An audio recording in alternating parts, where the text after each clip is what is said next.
Hello জনগণ, আসসালামু আলাইকুম। Welcome back to my channel. কি অবস্থা সবার? আশা করছি সবাই অনেক ভালো আছেন এবং সুস্থ আছেন। আশা করছি নতুন একটা ভিডিও নিয়ে। তো আজকের ভিডিওটা কিন্তু আমি একদিনে করি নাই, কয়েকদিনের ভিডিও একসাথে করে দেন হচ্ছে আমি এই ভিডিওটা এডিট করছি। তো আজকে ভিডিও আপলোড দেওয়ার মতো আমার ফোনে কোনো ভিডিও ছিল না একদিনে। এইগুলো ভিডিও হচ্ছে আমি মাঝে মধ্যে হচ্ছে যে যখন মন চাই ভিডিও করার জন্য, সো মাঝে মধ্যে হচ্ছে ছোট ছোট ক্লিপ নিয়ে রাখছি। তো সেইগুলা ভাবলাম যে আজকে এডিট করে দেন হচ্ছে বড় একটা ভিডিও আপলোড করব। চকলেটের প্যাকেট খোলা পরে আমি এই চকলেটটা নিয়েছি খাওয়ার জন্য।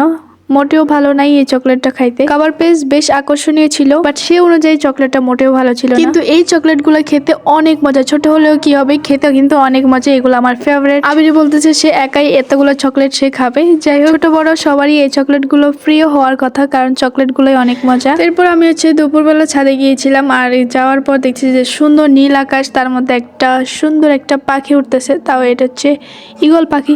তবে ছোট্ট করে একটা ভিডিও নিলাম, আর এটা তো শেয়ার করতে ভুলে গেছি। যাই হোক, এই কুল মাখার ভিডিওগুলো কিন্তু আজকেরই, বাট আমি হচ্ছে এই ভিডিওগুলো শর্টের জন্য বানাইছি, যার কারণে হচ্ছে আমি বড় ভিডিও বানানোর জন্য একটু একটু ক্লিপ নিয়ে রাখছি, যাতে এটার সাথে অ্যাড করতে পারি। কুল মাখার ভিডিও যদি আপনাদের দেখার ইচ্ছা হয় তাহলে আমার শর্টে গেলেই পেয়ে যাবেন। আমরা এটাকে বড়ই বলে থাকি, আপনারা কি বলেন কমেন্ট বক্সে জানাবেন। তো খাওয়া দাওয়া কমপ্লিট করে একদম চলে আসলাম ছাদে। এখন যেহেতু শীত পড়তেছে, এই জন্য হচ্ছে আমরা গোসল করে দেন দুপুরে খাবার দাবার খেয়ে আমরা হচ্ছে ছাদে চলে আসছি রোদে। তো আসার সময় হচ্ছে পাখিগুলারেও নিয়ে আসছি, আর তাদেরকে ছাদের মধ্যে ছেড়ে দিয়েছি।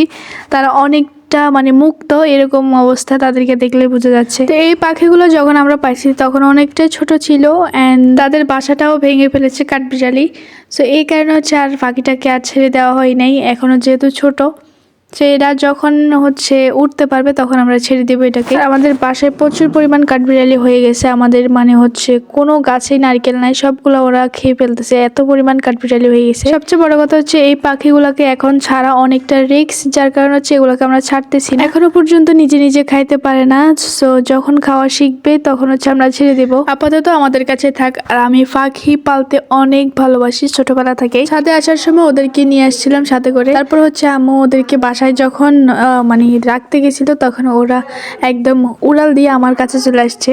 তো আমিও সুন্দর করে মানে কয়েকটা ভিডিও করে রাখছিলাম, ক্লিপ নিয়ে রাখছি। ওরা এতটা ফ্রি হয়ে গেছে আমাদের সাথে, কি বলবো। ওরা কিন্তু এখনো পর্যন্ত ভালো করে উঠতে পারে না। ওরা যখন উড়ে আমার কাছে আসে তখন আমার কাছে এত ভালো লাগতেছিল, কি বলবো। ওদের বিপদ শুধু বাইরে না, আমাদের ঘরে ওদের বিপদ আছে, কারণ আমাদের মিঠি আছে, আর মিঠি ওদেরকে শুধু ধরতে চায়। তাই মিঠির থেকে ওদেরকে একটু সাবধানে রাখি। আর এইদিকে তারা চারদিকে শুধু তাকাচ্ছে, কারণ ওদের মা হচ্ছে চারদিক থেকে আওয়াজ দিচ্ছে, এই কারণে ওরা শুধু তাকাইতেছে। আর 2-3 দিন পর ওদেরকে ছেড়ে দিব, কারণ ওদের পাখাটা একদম পুরোপুরি হয়ে যাবে, তখন উঠতেও পারবে। যাই হোক, এরপর বিকেলবেলা হচ্ছে আপু সুইট মিষ্টি বানাইছিল, তো সেখানকার হচ্ছে ভিডিওগুলো আমি শর্টে নিয়েছিলাম।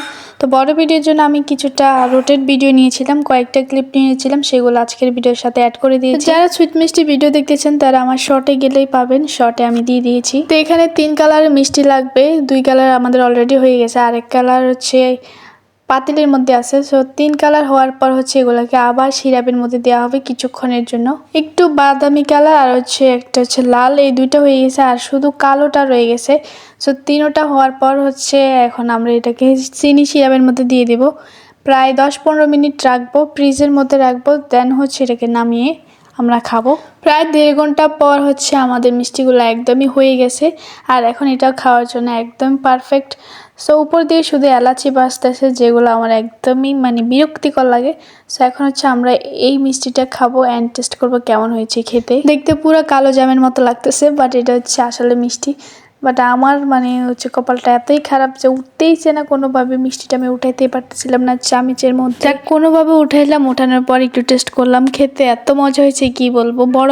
বড় মিষ্টি কেউ পর্যন্ত হার মানিয়ে ফেলবে এরকম একটা অবস্থা। তো আমি ভিডিওর কারণে হচ্ছে আমি চামিচ দিয়ে গেছি, না হলে কিন্তু আমি হাত দিয়ে এককালে হচ্ছে আমি 3-4টা খেয়ে ফেলতে পারতাম, যেহেতু এগুলো একদম মিনি সুইট মিষ্টি। সো এগুলো ছোট ছোট হয়, আর এগুলো একসাথে 3-4টাও খাইতে পারবো। এই মিষ্টিটা বানাইতে অনেকটা ইজি, আপনারা না পারলে ইউটিউবে চার্জ দিলে পেয়ে যাবেন মিনি মিষ্টি। এরপর রাতে নুডলস পাকাইছি ডিম ছাড়া, আর এখানে শুধুমাত্র সবজি দিয়ে পাকাইছি, আর খেতে অনেক মজা হয়েছে।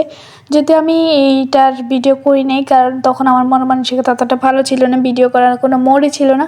সো যার কারণে হচ্ছে আমি কোনো ভিডিওই করি নাই। আমার হচ্ছে ভিডিও করার জন্য একটা মোড দরকার, মানে কোন অ্যাঙ্গেল থেকে ভিডিও নিলে সুন্দর হবে, এটা হচ্ছে মন মানসিকতার উপর ডিপেন্ড করে। সো ভিডিওটা আজকের মতো এই পর্যন্ত, বাই।